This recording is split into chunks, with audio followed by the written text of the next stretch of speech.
Hello everyone, Rod Smith with KRCG 13, and we are partnering with the Jefferson City Chamber of Commerce to showcase the finalists for the 2020 Small Business of the Year, and we are at the United Way of Central Missouri. And here is the team, all in green.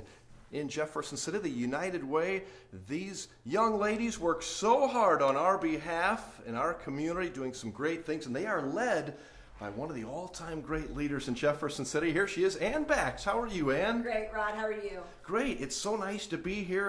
And tell us a little bit about the United Way. Most of us know a lot about it, but what an incredible organization. Thank you, Rod. So first I want to say thank you for this honor. This is certainly a community honor because our community is the United Way of Central Missouri. But you know, United Way fights for the health, education, basic needs, financial stability of everyone in our community. We're a volunteer local organization, and we mobilize the caring power of our community. And we do that by working with the community as well as those 28 partner agencies that really fit together like a safety net for our community. You know, we pride ourselves that we don't duplicate services so that we can really address the full spectrum of needs in our community. And, you know, it was through those partner agencies, we help babies all the way up to seniors. We help people with disabilities. We help people children who are neglected, mothers who have been victimized by domestic violence, and you know, families struggling to put food on the table, roof over their heads, and now people who are recovering from a disaster last year and maybe a pandemic this year. So certainly very important work, and we helped over 114,000 people with those partner agencies last year. So a lot of people with needs, and we couldn't do this important work without our great community. So, you know, that's just part of what we do is our work with our agencies. But the other thing that we really find to be very important is to be that convener to bring together the agencies, the health and human service agencies in our community, the faith-based groups, and also, you know, really looking for those gaps in resources and programming and trying to help find those and, again, bring those agencies together to provide those services to our community. And I can't help but to notice you have a partner this year, and it's Dr. Seuss right next to you. It is. So, you know, every year we have a campaign to raise funds for those partner agencies and also for community support grants. And so this year our goal is $2.1 million, which is the same goal as last year. For obvious reasons, we kept it level. But, you know, that campaign is so important. But, you know, we like to have fun. Why not have fun while you're doing something great for your community? And so this Dr. Seuss themed campaign came about long before COVID was a reality. We have a great marketing team, one of our many volunteer groups that helps us. And they came up with a Dr. Seuss theme, which is so appropriate because, you know, it's whimsical, it's fun, but certainly it's very serious. The serious quotes of Dr. Seuss are very meaningful, especially in the world we're living in right now. And we've all dealt with the pandemic, and it certainly has affected all businesses. How's it affected you? And you've done some great things because of that and in spite of that.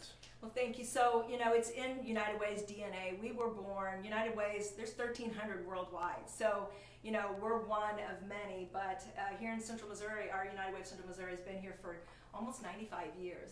And it's in our DNA to take care of our community. We were born out of anxious, uncertain times, which certainly that's what this is. But we knew right away we needed to be agile and pivot to be responsive to the needs, especially first and foremost of our agencies, which are there to respond directly to our community members that needed help. So immediately our board approved $50,000 in emergency grants. So that's so our partner agencies could come to us and say, you know, we need help right now. And we didn't have to wait for a board meeting. We did that through you know, an online call, and we got approval, and that happened all within a couple of days of the pandemic becoming a reality. And so, you know, some of the needs, for example, were Salvation Army was awarded $15,000 for utility and rent assistance for people who had lost their jobs or had reduced hours so that they could stay in their homes and they could feed their families. You know, another one of those emergency grants was to Compass Health Network. They established a helpline for people who were experiencing trauma and stress due to COVID. So that's just two examples of emergency grants. Our second phase of grants was community support grants, and which were actually announced prior to COVID. we do those every year when we have a successful campaign. And so we had announced $225,000 to not only our 28 partners, but any 501c3 in our community. And so again, we pivoted and we changed the grant requirements to expand them to allow COVID-related requests. So we awarded those grants, and about 25,000 of the 225 were COVID-related, and the rest were just those ongoing existing needs.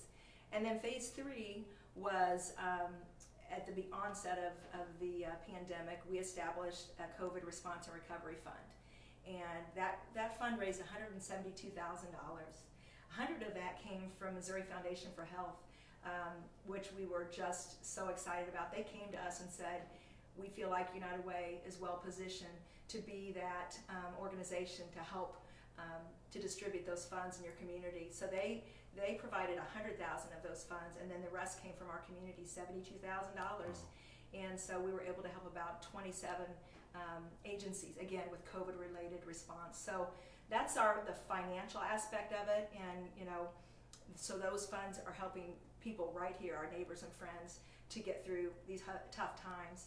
The other things that we did were just all over the board, different things. One thing we were able to get involved with and so proud of, USDA announced through their Farms to Families, they had a free milk giveaway. And so Menu Maker came to us and said, can you help us mobilize volunteers? And that's what we do. That's one of the things we do. So we were a little amazed that we were able to mobilize that many volunteers to give away almost 4,000 gallons of milk 6 different times. So thinking of, aren't surprised that we got the volunteers. We were just wondering if we could give away 4,000 gallons of milk in a day.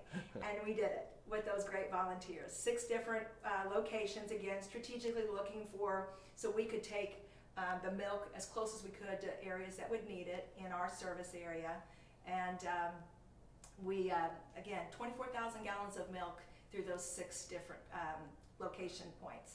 So pretty cool. Another thing we got to be involved with, our schools were feeding families when they decided to go remote. Our schools did a wonderful job of taking meals to lunches and dinners to families. And they intended to do that all the way up through August. And then when it became a reality that school was going to go back in session live in August, they realized they needed some help feeding those families in August. So once again, working with some wonderful community partners, we were able to establish 3 location sites, and we were able to get the word out that we were going to bring lunches every day during the week for 3 weeks to some pockets of poverty, and make sure that kids had lunches, and many times that's the only meal they would have for that day. So with our volunteers and our community partners, we were able to do that, and we served about 1,300 kids during those 3 weeks. Wow.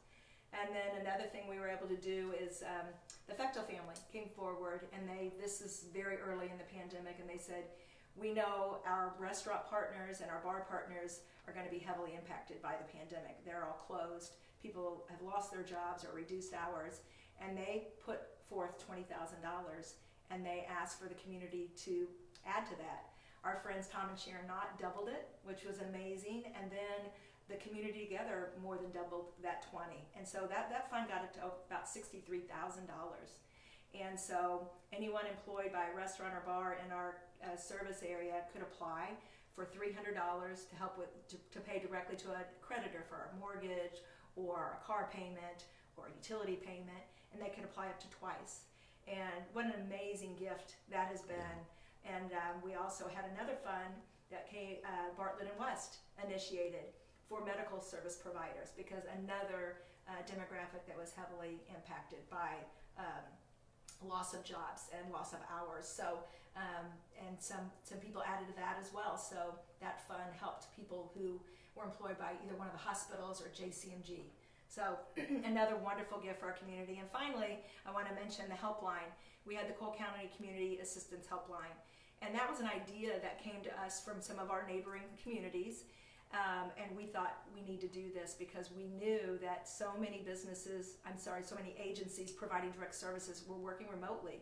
So people needing help were calling and getting ringing telephones, and we couldn't, even from the United Way, everyone was working remote, but myself, I was working remotely here so we were all working, but working differently. And so that helpline, the city came forward and said, we will staff it and we will provide the line.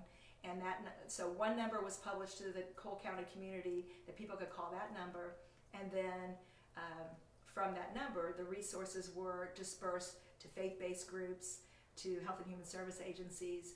So if someone needed transportation, there was different resources to go to through that helpline, but they only had to make one phone call. Yeah. And then, that helped to reduce the stress, the trauma, but that was a beautiful way that our community partnered, and every organization that we talked to about that, they loved the idea, and they were, how can we help? And so just a great example, again, of how our community works together, and we have a lot to be proud of. Yes, we do. Amazing work. We're speaking with Ann Bax from the Central Missouri United Way, and it takes so many great volunteers, so many great member agencies, but it sure takes a great staff, doesn't it? It definitely does. And you have them here, don't you? Yes, we do. Yes. Would we like to meet them? Yeah, we'll see them again. Thank you, Rod. So these are the wonderful ladies of the United Way of Central Missouri.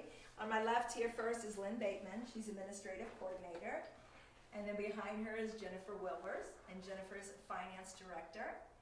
And then over on the right, Tabitha Brightwell, and Tabitha's our operations specialist. And Teresa Verslois, she's our vice president, and also our agency liaison. And then last but not least is Amber, and Amber Rondell is our marketing director and also event director. So these are the ladies that do all the heavy lifting. I'm so proud of them.